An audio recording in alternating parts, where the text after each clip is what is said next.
안녕하세요. 저는 올해 40살이라는 불혹의 나이에 접어들면서 직장 생활을 하고 있는 아주 평범한 대한민국의 여자예요. 저라는 사람에 대해 이야기를 해보자면 어린 시절부터 이야기를 해야 할 것 같네요. 저는 어린 시절이 그리 유복하거나 행복하진 않았어요.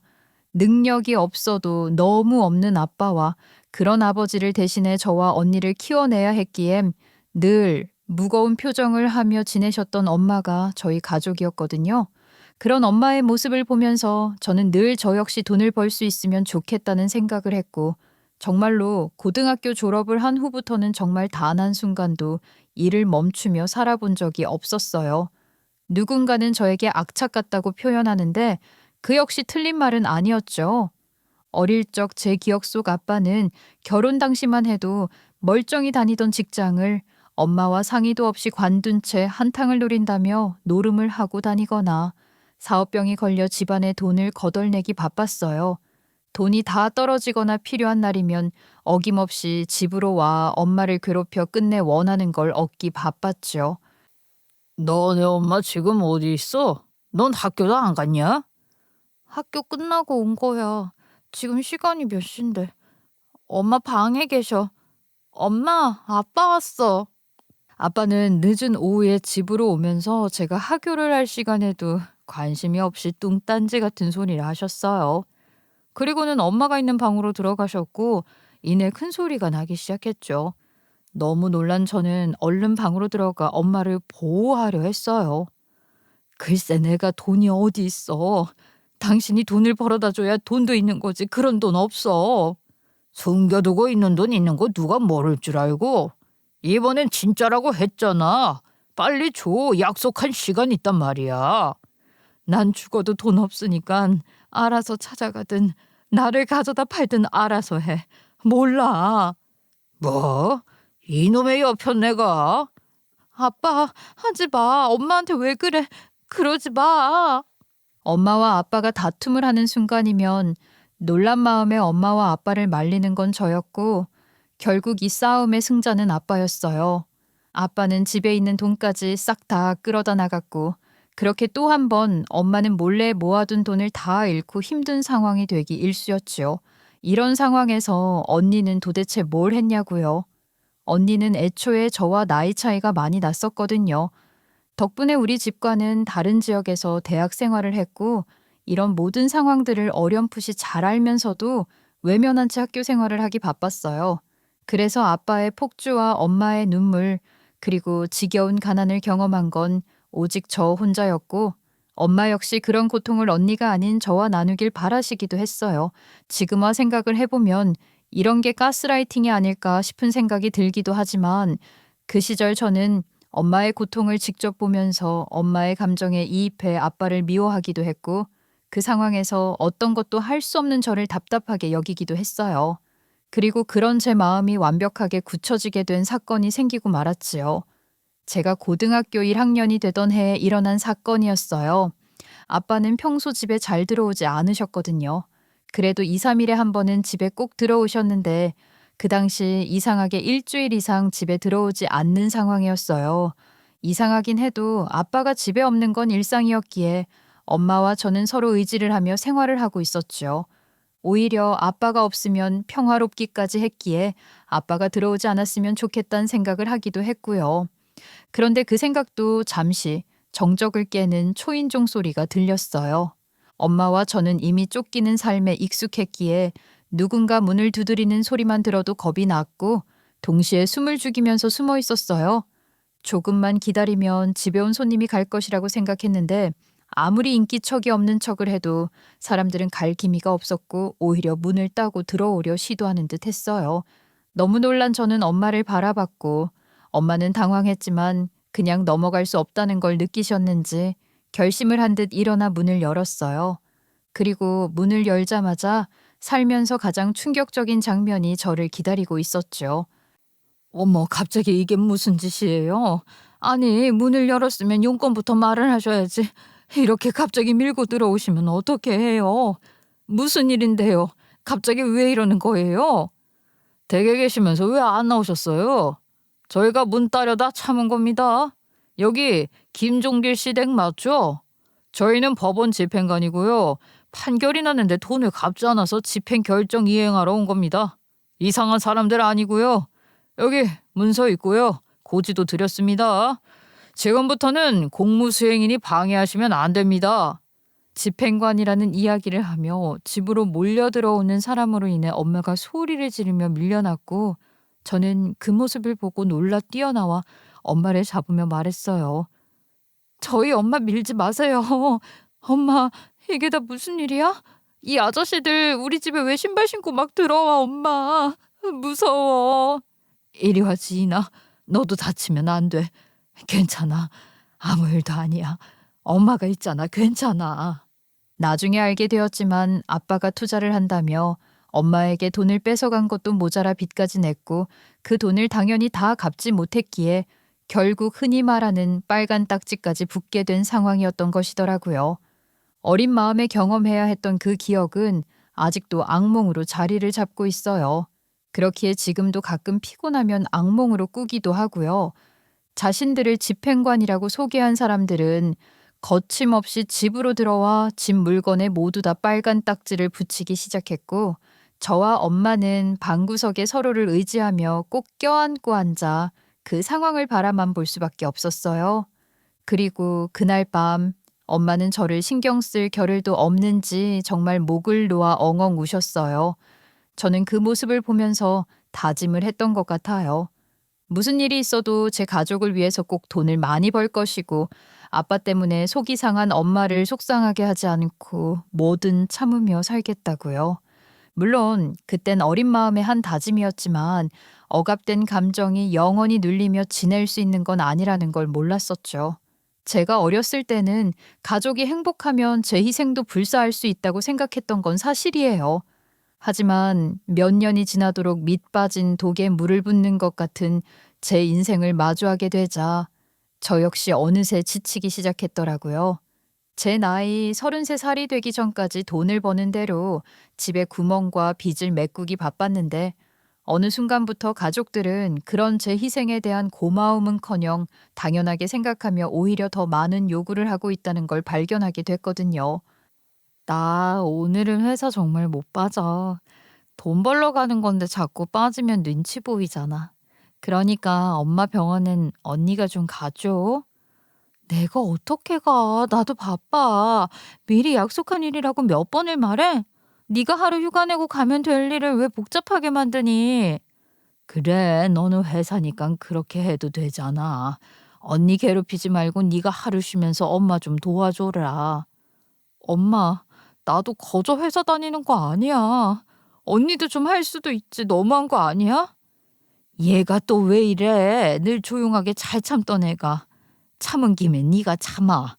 우리 집 가장은 넌데 그럼 어떻게 하니? 아주 사소한 일에도 모두 다 제가 희생하는 건 당연했고 아무렇지도 않게 이야기를 하는 가족들을 보니 늦은 사춘기를 겪듯 마음이 뒤틀리기 시작하더라고요. 그런 마음이 들기 시작하면서 저는 조금씩 방황을 하기 시작했어요. 그리고 그 방황의 끝으로 저는 더는 가족들과 함께 살고 싶지 않았고 고민 끝에 독립을 선언했어요. 제 나이가 30살이 넘었으니 이상한 일도 아니었죠. 하지만 그 과정에서 가족들의 이기적인 마음을 적나라하게 보게 되면서 상황은 달라졌어요.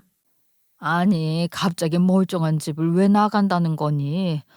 그럼 당장 우리 생활비는 어떻게 해? 생활비는 당연히 보내야지.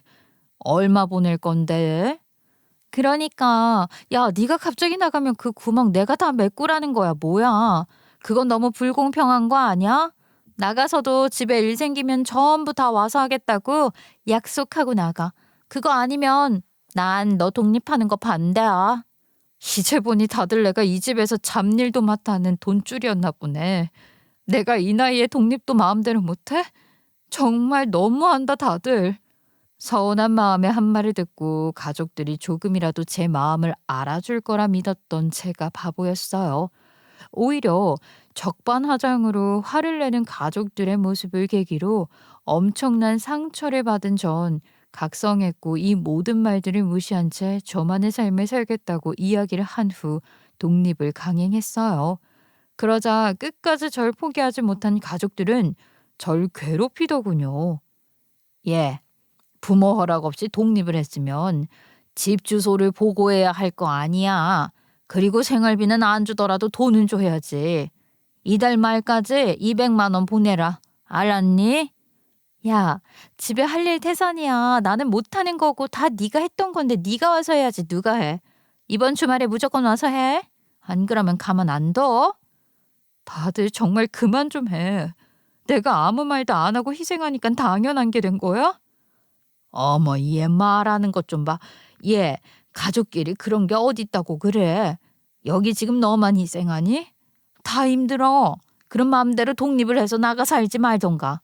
독립을 해도 한 것 같지 않았고 계속해 저에게 매달리는 가족들로 인해서 엄청난 스트레스를 받았고 결국에는 가족이라고 해서 모두 다 좋은 건 아니라는 사실을 깨닫게 되면서 과감하게 연을 끊어버렸어요. 제 이야기를 들으신 분들은 그래도 가족과 절연을 하는 건 옳지 않다고 생각하실 수 있겠지만 전 지금도 후회하지 않아요. 이런 경험을 통해 참고 참다 보면 가족이라고 하더라도 선을 넘을 수 있다는 걸 알게 됐고 그 선을 넘는 사람이 아무리 가족이라고 하더라도 더는 참지 않고 끊어내야 한다고 생각하는 냉정한 사람이 됐어요. 물론 참는 건 자신 있던 저였기에 33살까지 가족들에게 할 만큼은 했다고 생각했어요. 게다가 고등학교 졸업 후 경제활동을 하기 시작했으니 돈 역시 벌어줄 만큼 벌어줬다고 생각했고요. 그렇게 저는 늦은 나이에 완전한 독립을 시작했어요. 무인도에 내려놓아도 살 수 있을 법한 생활력을 가진 저였기에 직장 생활은 물론이고 부업까지 해가면서 정말 열심히 살았어요. 그 당시 저는 퇴근 후 카페에서 아르바이트를 했는데 그곳에서 남편을 만나게 됐죠. 처음에는 사람을 잘 믿지 않던 저에게 오히려 먼저 모든 걸 다 보여주고 양보하는 모습에 넘어가 결국 연애를 시작하게 됐어요. 남편과는 딱 4년 연애 끝에 결혼을 하게 되었는데 사실 결혼을 할 생각은 없었어요. 가족에게 받은 상처가 컸기 때문에 가족이라는 것을 만들고 싶지 않았거든요. 하지만 운명의 장난인 것인지 남편과 사이에서 지켜주고 싶은 소중한 생명이 생겼고 이 아이를 지켜주고 싶은 마음에 결혼을 결심하게 되었어요. 애초에 남편과 연애를 하며 결혼까지는 생각해 본 적이 없었기 때문에 당연히 남편의 가족들에 대해서는 묻지도 않았고 궁금해 하지 않았어요. 물론 남편이 먼저 이야기를 하면 흐르는 듯 이야기를 듣긴 했지만 저 역시 큰 관심을 두지 않았기도 하고요. 그렇기에 아이가 생겨 급하게 결혼 결정을 하게 되면서 그제야 서로 알게 된 것이나 다름이 없긴 했어요. 처음 만나게 된 시댁 식구들은 결혼 당시 가족들과 연을 끊고 살았던 저를 그리 탐탁지 않게 느끼는 걸 숨기지 않았어요. 원래 눈치가 빠르긴 했지만 누구라도 느낄 수 있는 정도였으니까요. 아무리 그래도 그 나이 먹고 가족이랑 연을 끊어서 인사도 안 시켜주는 게 말이 되는 건지 모르겠다. 애만 안 생겼어도 이런 집안이랑은 안 엮이는 건데. 아유, 엄마. 천만남인데 무슨 말을 또 그렇게 하셔. 솔직히 내 나이가 몇인데 그런 걸 따지고 결혼을 해. 그리고 우리 애가 생긴 건 축복이지 그런 소리 들을 일 아니야. 그만하고 축하만 해주세요. 아주 장가를 안 갈 거라고 엄마 가슴에 대못을 박으면서 비혼이니 뭐니 별소리를 다 하더니 결혼을 하겠다고 하길래 보통 홀린 게 아니구나 생각은 했지만 그 이상이구나. 어떻게 내 아들을 구워 삶았길래 이러니? 시어머니는 저에게 대놓고 부모도 없이 상견례에 나온 저를 깎아내리기 시작했어요. 그 모습을 그대로 당하면서 저 역시 화가 나지 않았던 건 아니었어요. 하지만 뱃속의 소중한 생명을 아빠 없는 아이로는 키우고 싶지 않았기 때문에 그 순간만 참으면 괜찮을 수 있다고 생각했어요. 그래서 참고 또 참으면서 그 자리를 버텼지요. 단, 더는 참고 살지 않겠다는 제 다짐에 따라서 할 말은 했어요. 그러게요, 어머니. 저는 저희 친정 식구들이 제 등골을 하도 빼먹고 살아서 그런지 가족이란 건 다 안 믿고 만들지도 않으려고 했거든요. 그런데 재훈 씨가 이렇게 저를 믿어주고 편을 들어주니 얼마나 감사한지 몰라요. 어머니 아들 덕분이니 어머니에게도 감사하다고 생각하고 있어요. 제 이야기를 듣고 난 후 시어머니는 어이가 없다는 표정을 하면서 저를 째려보시더라고요.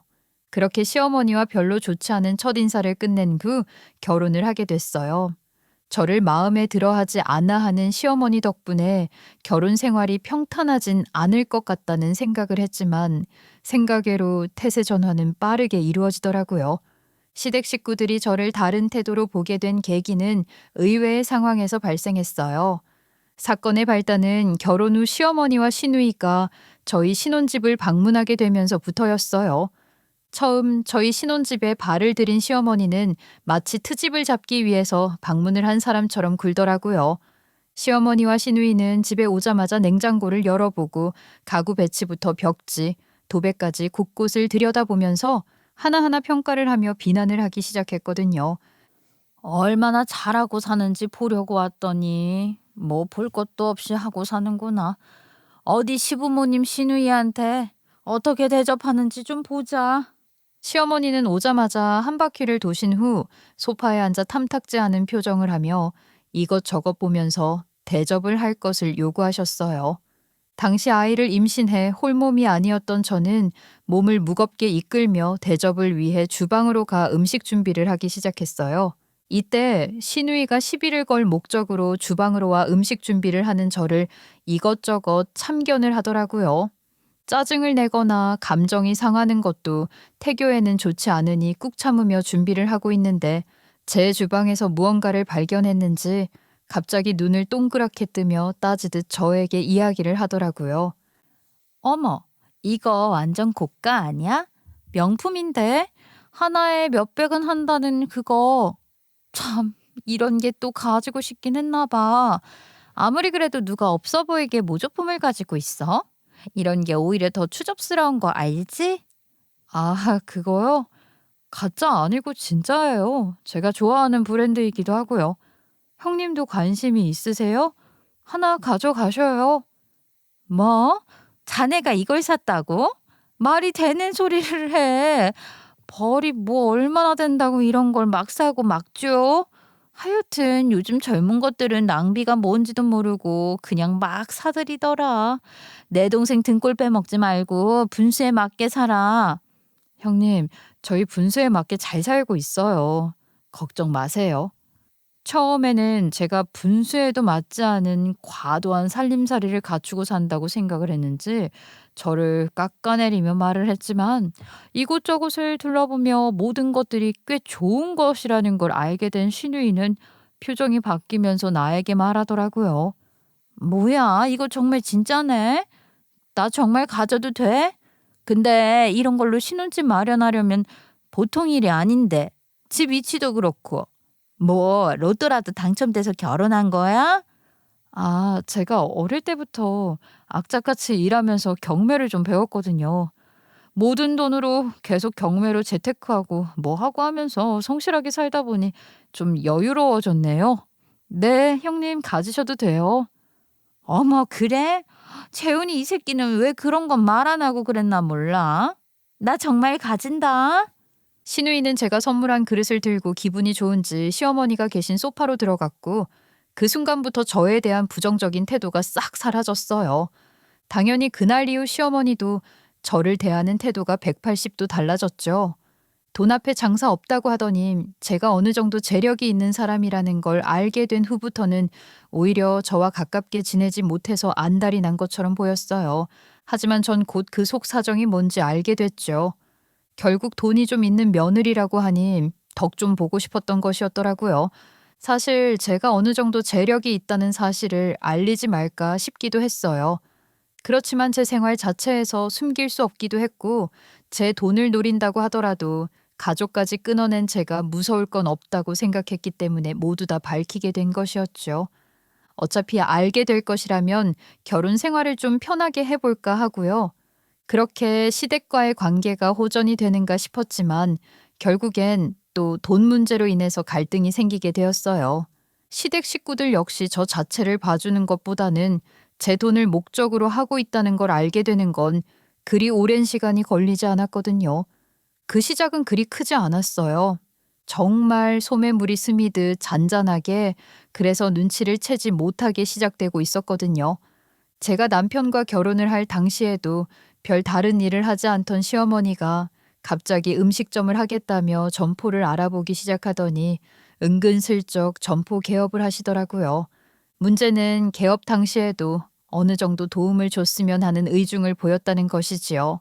저뿐만 아니라 남편 역시 느꼈는지 이야기를 꺼내더라고요. 엄마 개업한다고 하는데 큰아들이 돼서 아무것도 못 해드리니 마음이 안 좋네. 왜 해드린 게 없어? 화한 보내드리고 개업식 때 돼지머리에 돈도 꽂아드렸는데. 아니 그런 거 말고 조금 지원을 하거나 그랬어야 하는데. 어머니가 홀로 서시는 건데 우리가 도움 주신다고 좋아하실까? 그냥 지켜봐드려. 남편의 아쉬운 소리에도 흔들리지 않고 별다른 반응을 하지 않았죠. 남편뿐만 아니라 시어머니에게도 별다른 이야기를 하지 않으니 시어머니는 안 되겠는지 더욱 대놓고 남편을 통해 저 들으라는 듯 하소연을 하기 시작하시더라고요. 내가 이 나이에 장사 시작을 하려니 쉽지 않아. 거기다 점포가 오르면서 그런가 난방도 잘 안 된다. 손이 얼 것 같은데 일을 하니까 관절이 다 망가져서 이 손이 펴지지도 않아. 엄마, 그렇게 힘들면 그냥 가게 접시 꼭 해야겠어? 그래도 늙으니까 집에서 놀면 뭐하니?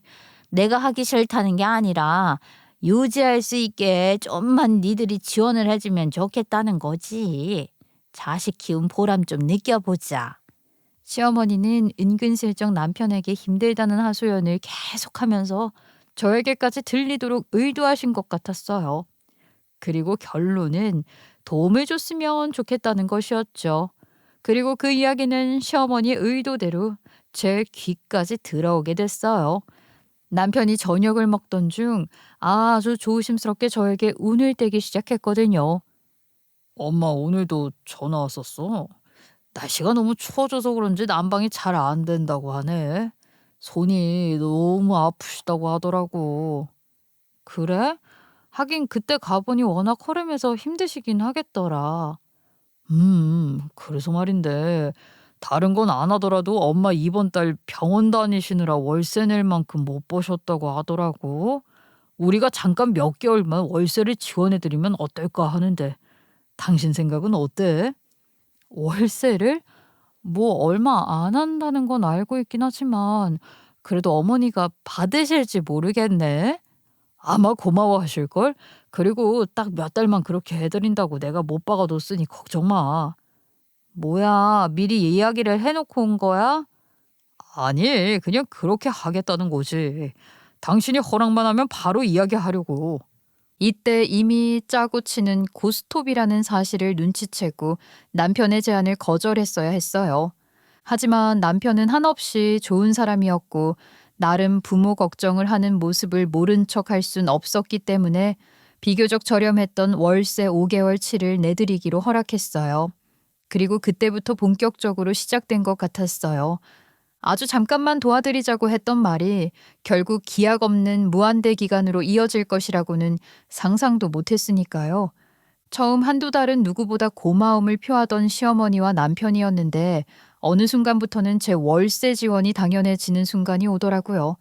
이미 비슷한 경험을 했던 저는 마음속에 불편함이라는 감정이 조금씩 피어오르기 시작했어요.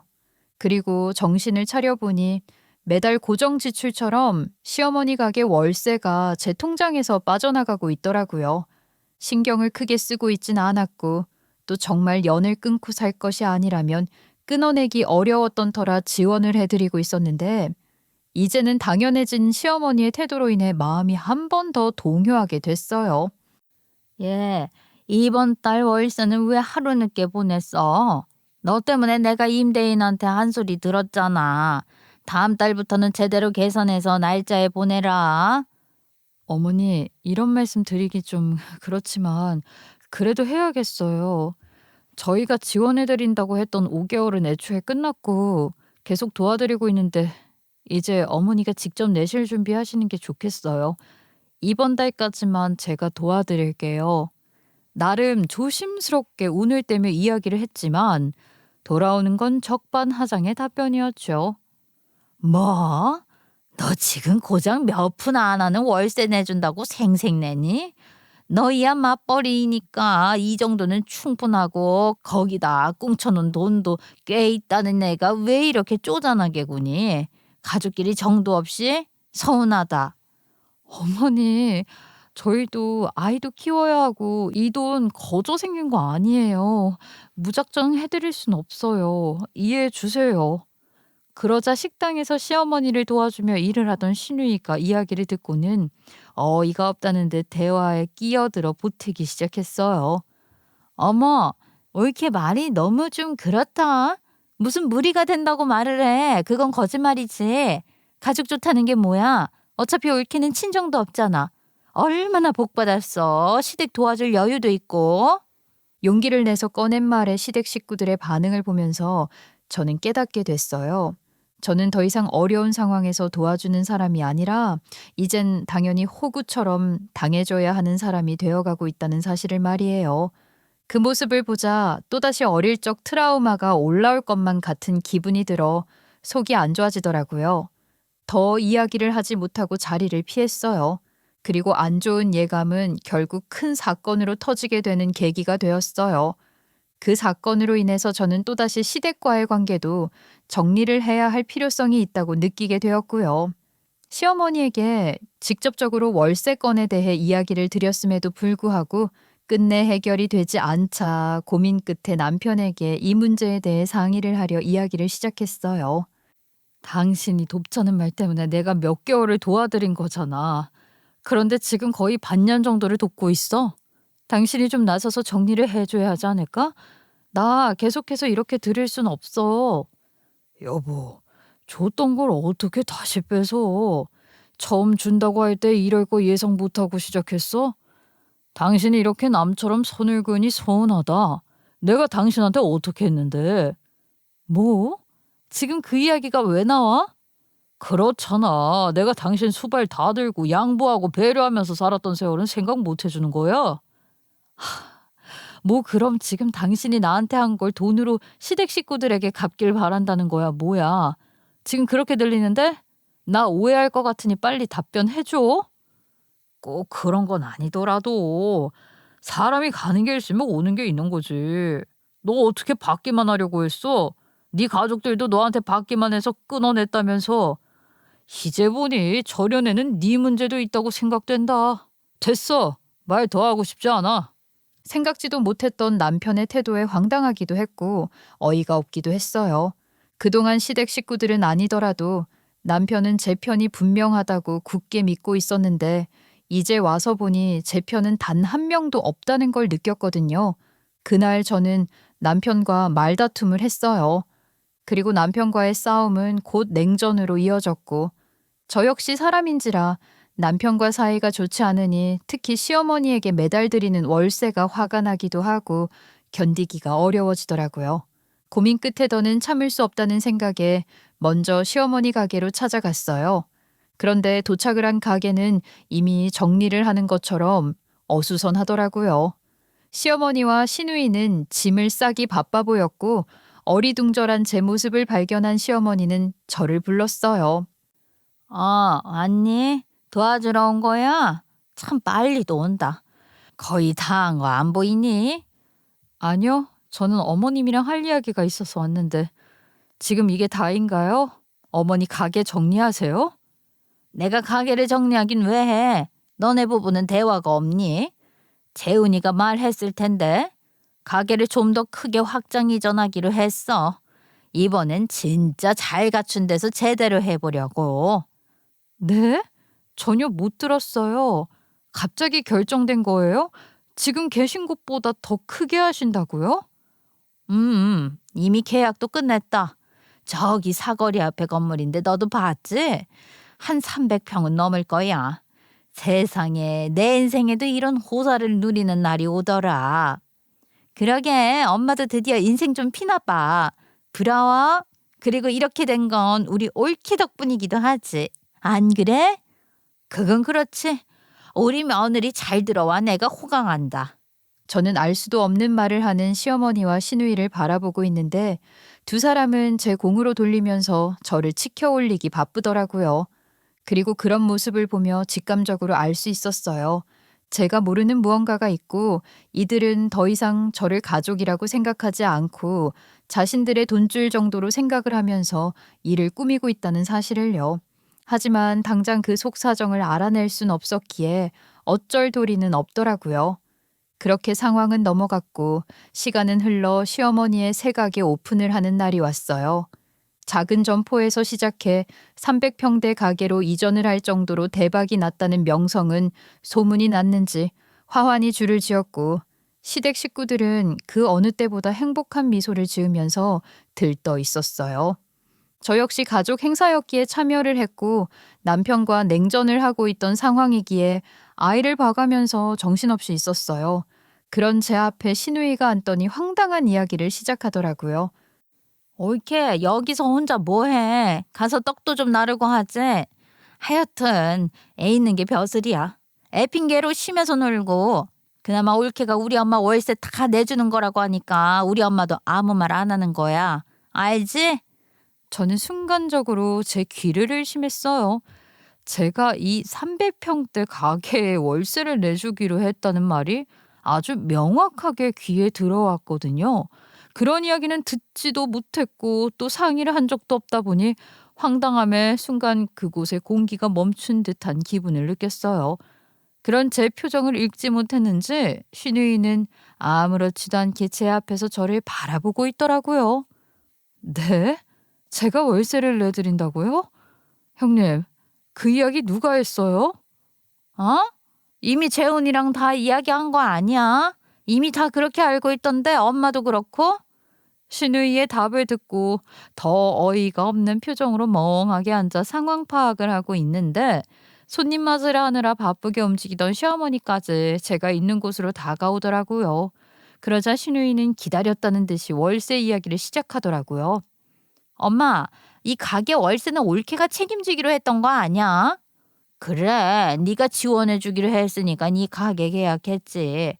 안 그럼 이렇게 큰 가게 내가 어떻게 계약을 하니? 말이 나와서 말인데 앞으로 월 400만 내라. 그게 도리 아니겠니? 해주는 김에 더 해주는 거 어렵지 않잖아. 그 말을 듣고 저는 이성의 끈이 끊어질 것 같은 기분을 간신히 꾹꾹 참으면서 이야기를 이어갔어요. 도리요, 어머니? 그래 도리 어차피 넌 친정 식구도 없고 가족이라고는 우리뿐인데 네가 부모에게 할 도리도 나한테 다 하면 될 거 아니야. 부모가 없는 것도 아니고 절연을 하고 온 본데 없는 널 받아주는 집이 어디 흔한 줄 아니? 가뜩이나 저 없이 제 돈을 쓸 계획을 모두 다 한 채 개업까지 한 시댁 식구들에 대한 분노가 상당한 상황인데 불난 집에 기름을 붓듯 저에게 던진 시어머니의 마지막 말은 더는 이 관계를 힘들게 이어나갈 필요가 없다는 걸 느끼게 하기에 충분했어요. 전 그 짧은 순간 모든 걸 다 정리해야겠다는 빠른 판단을 내렸어요.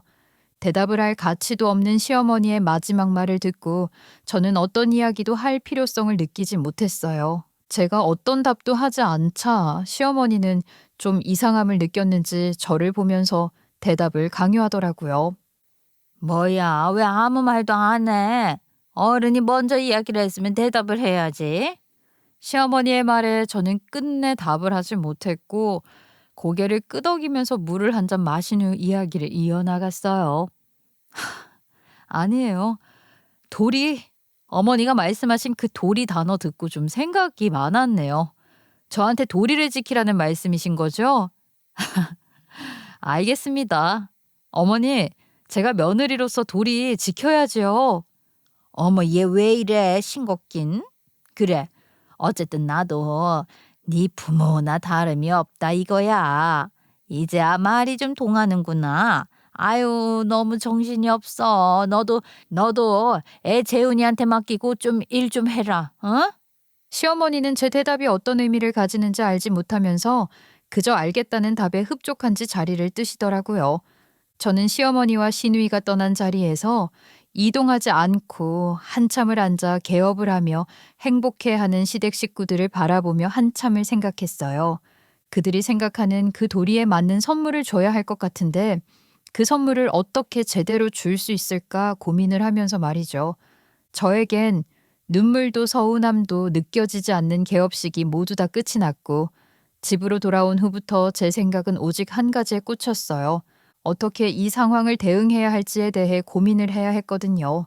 하지만 어디 털어놓을 곳도 없었기 때문에 혼자 꾹꾹 참으며 하루하루를 보냈죠. 재미있는 건 남편의 태도였어요.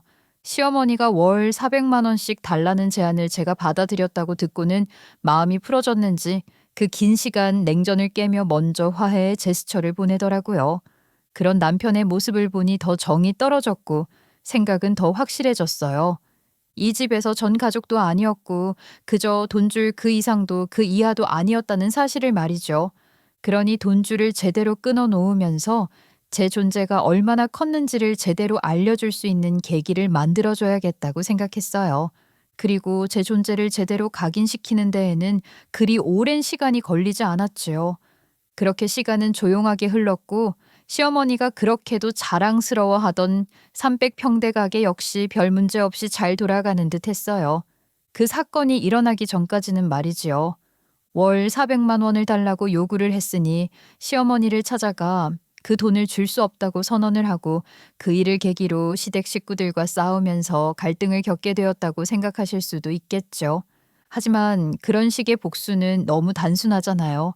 저는 그동안 가족이라고 믿었던 사람들에게 착취를 당하고 제 편이 없다는 걸 알면서도 마흔이라는 나이를 먹도록 혼자 일구고 살아온 사람이라는 걸 잊은 것 같더라고요. 이미 가족에 대한 불신이 가득한 제가 이제 막 가족이 된 시댁 식구들을 상대로 어떤 대비도 하지 않았을 것이라는 건 바보 같은 생각이었어요. 개업 이후 조용히 준비를 했던 저는 시어머니의 가게로 도리에 맞는 선물을 보내드렸어요. 그 선물은 바로 법적 서류와 앞으로 진행될 법적 절차에 대한 부분이었어요. 그동안 어떤 대가도 없이 가게 월세를 지급한 금액이 모이고 모이니 생각보다 꽤 큰 금액이 되었더라고요. 요즘은 세법이 강화돼서 가족끼리 주고받는 돈도 자칫 잘못하면 문제가 될 수 있다는 말을 하며 월세를 주겠다고 약속한 당시 시어머니와 저 사이에 차용증을 작성해 두었거든요. 그리고 이 차용증은 결국 오늘 시어머니가 저에게 빌린 돈에 대한 채무 변제를 요구하게 되는 아주 중요한 법적 증거가 되었고요. 제가 보낸 도리에 맞는 첫 번째 선물은 바로 대여금 반환 청구 소장을 보내는 것이었어요. 아마 이런 목적을 가지고 차용증을 미리 작성해뒀다는 사실을 상상도 하지 못했겠지요. 이것만 보내기에는 선물이 너무 부족한 것 같아 세금 탈루를 한 것, 허름한 점포의 불법 증축, 미성년자 대상 주류 판매까지 싹 다 증거를 모아 하나의 선물로 보내드렸어요. 처음에는 직접 선물을 드리러 가는 게 좋을까 싶었지만 꼭 제가 드리지 않고 법원으로부터 등기를 받게 되면 그 충격은 더 클 것 같다는 생각에 시간이 좀 걸리더라도 등기로 보냈어요. 그리고 등기를 받았는지 남편으로부터 연락이 오더라고요. 약이 좀 올랐으면 하는 마음에 남편의 전화를 계속해 거부하다가 10번째 되는 순간 받았고 전화기 너머 남편의 목소리는 상당히 격앙되어 있었어요. 뭐야, 전화는 왜 안 받아? 왜 전화했는지 알 거 아니야? 신내라 못 받네. 왜? 무슨 일이 있어? 나한테 전화를 다 하고? 자세한 건 일단 와서 하고 지금 당장 엄마 가게로 와봐. 남편의 마음에 안 드는 태도에 가고 싶지 않았지만 피한다고 해서 될 일은 아니었기에 남편의 말을 듣고 더 이야기를 하지 않은 채 가게로 향했어요. 그리고 도착을 한 가게 풍경은 좀 재미있더라고요. 제가 보낸 선물이 마음에 들었는지 시어머니는 꽤 넓은 가게 한가운데 앉아서 오열을 하고 계시더라고요. 어쩌면 저 보란 듯이 쇼를 하고 계시는 걸지도 모르지요. 그 모습을 재미있게 보고 있는데 남편은 저를 발견하자마자 화를 내기 시작하더라고요. 왜 이렇게 늦게 와? 그리고 당신 이거 뭔지 설명해. 당신이 보낸 거 맞아? 거기 내 이름 써 있잖아. 보면 몰라? 지금 그게 문제가 아니라 어떻게 가족끼리 이런 짓을 할 수가 있어? 알아도 숨기고 모르는 척 했어야 하는 거 아니야? 가족? 당신 웃긴다. 가족이라고 생각은 했었고 난 가족이라고 생각하지 않길래 남처럼 대해준 것뿐인데. 너 말 다 했어? 너 때문에 서운해서 어머니 우시는 거 안 보여? 당장 사과드려. 뭐? 사과? 너는 지금 사태의 심각성을 전혀 모르는구나. 내가 당신하고 당신 가족한테 뭘 바란 적 있어? 그런데 당신도 당신 가족들도 나에게 바라는 건 하루가 다르게 늘어나더라. 내가 고작 돈줄 끊어놓은 것으로 복수할 줄 알았니? 눈빛 하나 바뀌지 않고 남편의 말에 그동안 쌓아왔던 마음을 쏟아냈어요. 이렇게 제 속에 있는 이야기를 할 기회는 아마 지금 아니면 없을 것이라고 생각을 했던 것 같아요. 저답지 않게 표정이 싸늘하게 변하면서 이야기를 해 나가니 남편도 처음 보는 제 모습에 당황을 한 것 같았어요. 잠시 주춤하더니 이내 다시 표정을 바꾸고 으름장을 놓듯 이야기하더라고요. 이 여편 애가 갑자기 왜 그래? 됐고, 긴 말 필요 없어. 지금 당장 다 해결해. 철회할 거 하고 소송은 취하하고. 안 그러면 이혼이야. 알았어? 남편의 말을 들으니 저도 모르게 웃음이 나오더라고요. 제가 보낸 도리에 맞는 선물을 제대로 확인은 한 건지 궁금하기까지 했어요. 사태 파악이 전혀 되지 않은 것 같은 모습에 차근차근 설명을 해주기로 했어요. 당신 지금 제정신으로 하는 말이야? 지금 이게 무슨 상황인지 몰라? 내가 철회하고 취소하고 할 사안이 아니야. 이미 있는 사안으로 신고하고 소송 건 거고 이제 내 손을 떠났다고. 앞으로 내가 아니라 수사기관이랑 국세청 관공서랑 이야기를 해야겠지? 물론 당신이 아닌 당신 어머니가. 뭐? 알아듣게 말해. 지금 이게 정리가 안 된다는 말이야? 그냥 우리한테 불만 표시하려고 한 게 아니라는 거야? 그래, 이제부터 이거 해결하는데 온 힘을 다해야 한다고. 나랑 이럴 게 아니라. 그리고 뭐 이혼? 맘대로 이혼이라는 패로 협박을 해? 지금 이혼을 요구할 사람은 난데. 알아서 해. 난 더는 선처해 줄 생각 없어. 애초에 가족도 없는 내가 날 지켜줄 가족이 생길 거라는 기대를 한 바보지. 남편은 제가 한 말을 듣고 그제야 현실을 깨달았는지 벙찐 표정으로 가만히 생각을 하는 듯 하더라고요. 그 모습을 보고 이어 시어머니를 바라보며 이야기를 했어요. 그리고 어머니 저에게 도리 바라셨죠? 이게 제가 어머님께 드리는 마지막 도리 선물이에요. 잘 받으시고 제 덕에 법정도 관공서도 한번 구경해 보셔요. 뭐? 어머, 얘 이거 심각한 건가 봐. 얘 지인아, 지금 당장 이럴 게 아니라 우리 가족이잖니, 어? 해결을 해야 할 거 아니야, 같이. 그리고 나서 너랑 나랑 서운한 거 이야기하면서 풀자, 어? 뭐가 그렇게 화가 나서 이러니, 어? 저에게 보여주듯 보란 듯 바닥에 앉아 오열을 하는 척을 하던 시어머니는 사태의 심각성을 느꼈는지 얼른 바닥에서 벌떡 일어나 저를 회유하기 바쁘더라고요. 하지만 이제와 그런 이야기를 한다고 해도 소용이 없었죠. 이미 제 복수는 시작했고 그 수습을 하는 일은 아마 꽤 오랜 시간이 걸릴 것이니까요. 저는 제 팔을 잡고 어떻게든 상황을 모면해 보려는 시어머니의 팔을 뿌리치며 이야기했어요. 저한테 어떤 말씀을 하시든 가족으로 받아들이고 잘 지내보려고 했어요. 하지만 그 선의를 완벽하게 저버린 건 제가 아니라 어머님이에요. 앞으로 그 대가를 제대로 치르면서 하나하나 생각해 보셨으면 좋겠어요. 마지막 이야기를 하고 가게를 나가려는 순간 남편이 경멸하듯 저에게 소리치는 소리를 듣고 남편 쪽으로 고개를 돌렸어요. 이 나쁜 년아. 당신이 천륜까지 버렸다고 했을 때 내가 알아봤어야 했어. 이렇게 또다시 가족 뒤통수를 쳐? 독한 년. 그러니까 나 되게 잔인하지? 나도 처음엔 당신이 내 가족들과 다르게 영원한 내 가족인 줄 알았어. 피차 속은 건 똑같은데 왜 그렇게 혼자 화가 나 있어? 근데 당신도 결국은 똑같더라. 고마움은 사라지고 나에게 당연함만 요구하고. 당신도 잘 알지? 나 트라우마 있는 거. 앞으로 우리 관계는 서류로 정리하도록 하자. 더는 볼 일 없었으면 좋겠어. 남편은 화를 이기지 못하겠는지 제 이야기를 들으며 처음으로 눈물을 흘리는 모습을 보였고 저는 이미 끝난 관계라는 걸 인지했기에 순간 주춤하긴 했지만 다시 마음을 고쳐먹고 가게를 나와버렸어요. 그동안 저를 무시하고 함부로 하던 사람들이 당황스러움에 어쩔 줄 모르는 모습을 보니 속이 시원한 느낌이 들긴 하더라고요. 다들 이번 일을 계기로 현실을 직시하면서 조금이라도 반성을 하는 계기가 되었으면 좋겠다는 생각을 했어요. 적어도 노력 없이 얻는 것은 쉽게 무너지는 것이 당연하고 누군가의 희생 위에 쌓은 부와 명예는 결국 무너질 수밖에 없다는 아주 당연하고도 확실한 진리를 말이에요. 저는 시댁 식구들의 행복을 위해서 희생을 할 마음이 아주 조금도 남아있지 않거든요. 그날 이후 남편과 시댁 식구들은 현실 직시를 했는지 저에게 더는 연락을 해오지 않았어요. 제가 상황 해결을 해줄 수 없기도 했고 이제는 도와줄 수 있는 사람이 아니라는 걸 깨달았기 때문이겠죠. 물론 곧바로 모든 관계가 조용해진 건 아니었어요.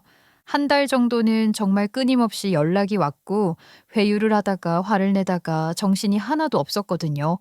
덕분에 스트레스가 장난 아니었는데 어느 순간부터 조용해지더라고요. 어수선하던 상황들이 정리가 되니까 오히려 조금은 낯선 느낌이 들기도 했어요. 그렇게 몇 달이 지났을까 남편과 서류 정리를 하기 위해 연락을 하려던 찰나였는데 오히려 남편이 먼저 저를 찾아왔더라고요. 당연히 화를 내며 소리를 지르고 아픈 말을 뱉어낼 것이라고 생각했던 것과 다르게 남편은 저를 보자마자 조용히 바라보더니 갑자기 무릎을 꿇고 사과를 하기 시작하더라고요. 내가 미쳤었나 보다. 집에 빚도 많았고 나도 벌이가 시원치 않았고 그래서 너를 잡으면 내가 좀 더 편하게 나은 삶을 살 수 있게 될 줄 알았던 것 같아. 근데 너도 상처가 있는 사람이라는 걸 내가 생각 못했어. 정말 미안하다. 진심으로 사과를 하려고 왔어. 갑자기 이렇게 사과를 하는 이유가 뭐야? 나한테 욕도 하고 원망도 했잖아. 이혼 정리하려고 온 줄 알았는데. 나도 처음엔 그랬지. 그런데 생각해보니 내가 못난 게 많더라고. 우리 가족들도 다 뉘우치기도 했고. 남편의 갑작스러운 사과에 당황스러웠어요.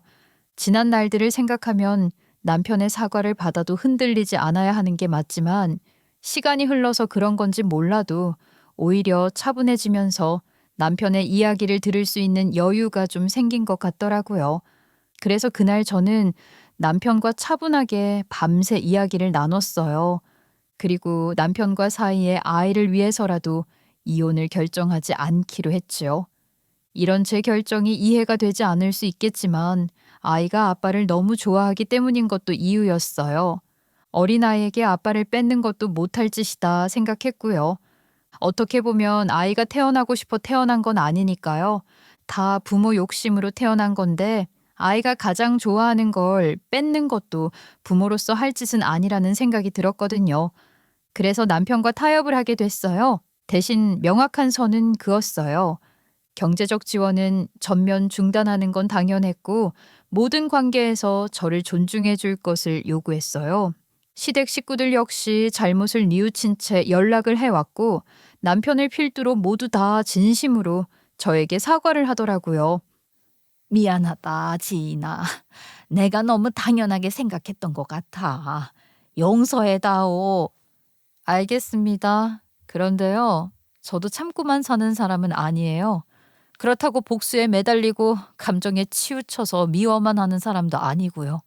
어머니 사과 충분히 받아들였고 이해해요. 그럼 다시 아니, 새롭게 우리 관계가 이어질 수 있겠니? 아니요. 그렇게는 힘들 것 같아요. 제가 이혼 안 하고 사는 것만 해도 정말 큰 결심을 한 거예요.